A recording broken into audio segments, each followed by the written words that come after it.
Friends, आज की इस वीडियो में हम कंप्यूटर और एमएस वर्ड की ऐसी एडवांस शॉर्टकट कीज़ के बारे में बात करेंगे जिनका आपको डेली रूटीन में हर 5 मिनट में यूज़ करने की ज़रूरत पड़ती है।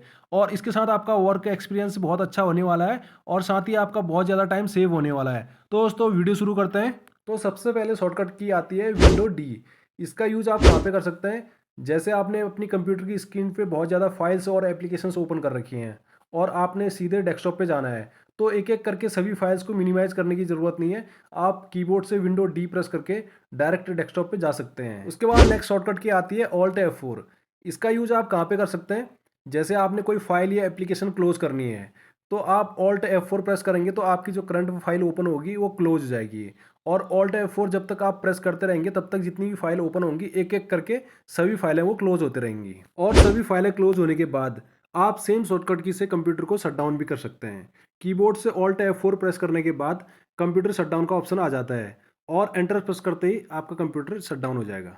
उसके बाद नेक्स्ट शॉर्टकट की आती है ऑल्ट प्लस टैब। इसका यूज़ हम कहाँ पे कर सकते हैं?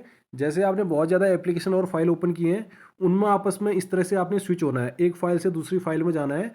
तो इस तरह से आप ऑल्ट प्लस टैब का यूज़ करके इस तरह से आप आपस में स्विच हो सकते हैं। उसके बाद नेक्स्ट आता है F2। F2 से आप सिंगल फाइल को तो रीनेम कर ही सकते हैं, साथ साथ अगर आपकी बहुत ज़्यादा फाइल और फोल्डर हैं और उनको आपने कैटेगरी वाइज रीनेम करना है, जैसे ईयर वाइज, मंथ वाइज, तो एक कैटेगरी की फाइल से आपने सेलेक्ट कर लेनी है। उसके बाद F2 प्रेस करके आपने उसको रीनेम कर देना है, तो सेम नाम से सभी फाइल्स रीनेम हो जाएंगी। उसके बाद नेक्स्ट शॉर्टकट की आते हैं control plus shift plus N. इससे आप एक नया फोल्डर क्रिएट कर सकते हैं। कहीं पे भी आप अगर फोल्डर के अंदर फोल्डर या डेस्कटॉप पे कहीं पे भी आप फोल्डर क्रिएट कर रहे हैं, तो कंट्रोल और शिफ्ट के साथ अगर आप एन प्रेस करते हैं तो एक नया फोल्डर क्रिएट कर सकते हैं। उसके बाद नेक्स्ट शॉर्टकट की आती है विंडो के साथ एरो कीज। अगर आप करंट में दो फाइल में काम कर रहे हैं, तो आपने अगर लेफ्ट वाली से देख के राइट वाली में काम करना है, तो विंडो के साथ अगर आप राइट एरो की प्रेस करेंगे तो करंट वाली विंडो राइट साइड चली जाएगी। सेम की दोबारा प्रेस करेंगे तो वो लेफ्ट साइड आ जाएगी। तो इसी तरह से वो लेफ्ट राइट रोटेट कर सकते हैं आप इनको। और सेम अपर की के साथ भी कर सकते हैं। अगर विंडो के साथ अपर की प्रेस करेंगे तो आपकी विंडो एक बार ऊपर, एक बार सेंटर और एक बार मिनिमाइज हो जाएगी इस तरह से। उसके बाद नेक्स्ट शॉर्टकट की आती है control plus window plus D. इससे हम एक नया वर्चुअल डेस्कटॉप क्रिएट कर सकते हैं। आप देख सकते हैं एक नया वर्चुअल डेस्कटॉप क्रिएट हो गया, इसमें कोई भी फाइल ओपन नहीं है, एक नया फ्रेश डेस्कटॉप ओपन होकर आ गया। उसके बाद नेक्स्ट अगर आप विंडो के साथ टैब की प्रेस करते हैं तो आपके करंट में जितने भी वर्चुअल डेस्कटॉप चल रहे होंगे तो सारे डेस्कटॉप एक ही स्क्रीन पे इस तरह से दिख जाएंगे आपको। और अगर आपने इन सभी वर्चुअल डेस्कटॉप को अगर आपस में स्विच करना है, तो कंट्रोल और विंडो के साथ लेफ्ट राइट एरो की प्रेस करना है, तो आपस में ये सारे डेस्कटॉप आपस में स्विच होते रहेंगे इस तरह से। उसके बाद नेक्स्ट मोस्ट इंपॉर्टेंट शॉर्टकट की आती है कंट्रोल शिफ्ट और स्केप। अगर आपकी कोई फाइल क्लोज नहीं हो रही है और हैंग कर रही है बहुत ज़्यादा, तो आप कंट्रोल शिफ्ट और स्केप की प्रेस करके टास्क मैनेजर को ओपन कर सकते हैं। उसके बाद जो फाइल आपकी क्लोज नहीं हो रही है उसको यहाँ से सिलेक्ट करके आपने यहाँ से इंड टास्क कर देना है और वो फाइल क्लोज हो जाएगी। अब हम बात करते हैं एमएस वर्ड के अंदर की इंपॉर्टेंट शॉर्टकट कीज़ के बारे में। सबसे पहले हम F4 की के बारे में बात करेंगे।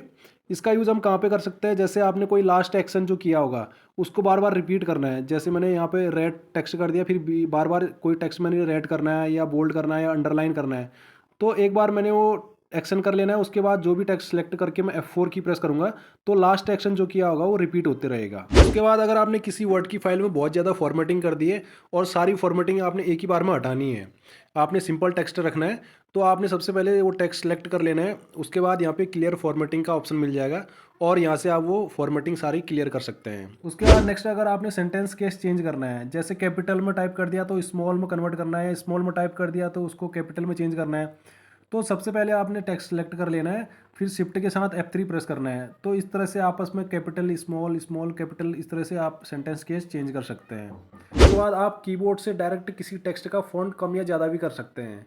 इसके लिए सबसे पहले टेक्स्ट को सिलेक्ट कर लेना है और कंट्रोल के साथ ब्रैकेट के इस सिंबल को प्रेस करेंगे तो दो दो फॉन्ट आपका इंक्रीज होते रहेगा, और कंट्रोल के साथ ब्रैकेट के इस सिंबल को प्रेस करेंगे तो दो दो फॉन्ट इस तरह से डिक्रीज होते रहेगा। उसके बाद नेक्स्ट अगर आपने किसी डॉक्यूमेंट के फर्स्ट पेज के ऊपर एक ब्लैंक पेज इंसर्ट करना है, तो कंट्रोल होम प्रेस करने के बाद कंट्रोल एंटर प्रेस करेंगे तो फर्स्ट में आपका एक ब्लैंक पेज इंसर्ट हो जाएगा। सेम ऐसे अगर आपने लास्ट में भी एक ब्लैंक पेज इंसर्ट करना है तो कंट्रोल एंड प्रेस करके कंट्रोल एंटर प्रेस करेंगे तो लास्ट में एक ऐसे ही ब्लैंक पेज इंसर्ट हो जाएगा। तो दोस्तों, मैंने लगभग यहाँ पे सभी शॉर्टकट कीज़ को कवर करने की कोशिश करी है। अगर आप लोगों को मेरी ये वीडियो पसंद आ रही तो प्लीज़ इस वीडियो को लाइक और चैनल को सब्सक्राइब करना ना भूलें। मिलते हैं अगले वीडियो में, तब तक के लिए जय हिंद।